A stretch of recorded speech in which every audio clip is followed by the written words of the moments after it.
ఇదే చంద్రబాబు వ్యవసాయం దండగా అన్న ఏకైక ముఖ్యమంత్రి ప్రపంచ చరిత్రలో ఎవడైనా ఉన్నాడు అని అంటే అది ఈ చంద్రబాబే. రైతుకు కరెంటు ఉచితంగా ఇస్తే ఆ తీగలపై బట్టలారేసుకోవాలి అన్నాడు కూడా ఈ చంద్రబాబే. ఈ రైతుల మీద ప్రేమ లేని ఈ వ్యక్తే ఏకంగా రైతులను విచారించేందుకు ప్రత్యేక పోలీస్ స్టేషన్లు నెలకొల్పిన వ్యక్తి, ఏకంగా రైతులను విచారణ చేసేందుకు ప్రత్యేక కోర్టులు నెలకొల్పిన వ్యక్తి. ఎవరైనా కూడా ఈ భారతదేశ చరిత్రలో ఎవరైనా ముఖ్యమంత్రి ఉన్నాడు అని అంటే అది కేవలం ఈ ఒక్క నారా చంద్రబాబు నాయుడు గారే. ఇది చంద్రబాబు నాయుడు గారికి రైతుల మీద ఉన్న ప్రేమ.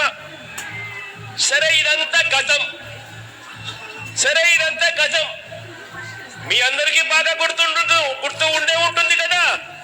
2014 నుంచి 2019 మధ్యలో ఇదే చంద్రబాబు నాయుడు గారు ముఖ్యమంత్రిగా ఉన్నప్పుడు, అధికారంలో ఉన్న మూడోసారి ఆయన ముఖ్యమంత్రిగా ఉన్నప్పుడు రైతులకు ఆయన ఏం చెప్పాడు, 2014 మేనిఫెస్టోలో ఏం చెప్పాడు, రైతులకు ఆయన ఏం చేశాడు మీ అందరికీ గుర్తుందా? ఏకంగా 87,612 కోట్ల రూపాయలు రైతుల రుణాలన్నీ మాఫీ చేస్తానన్నాడు. చేశాడా? రెండు చేతులు పైకెత్తాలబ్బా. ఇలా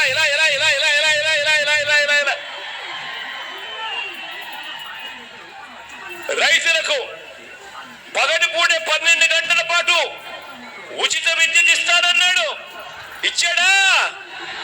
రెండు చేతులు పైకెత్తి ఇలా.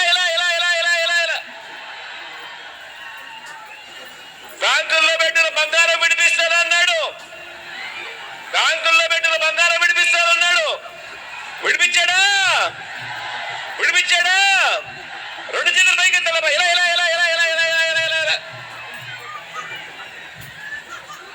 ఏ ఒక్కటైనా చేశాడా?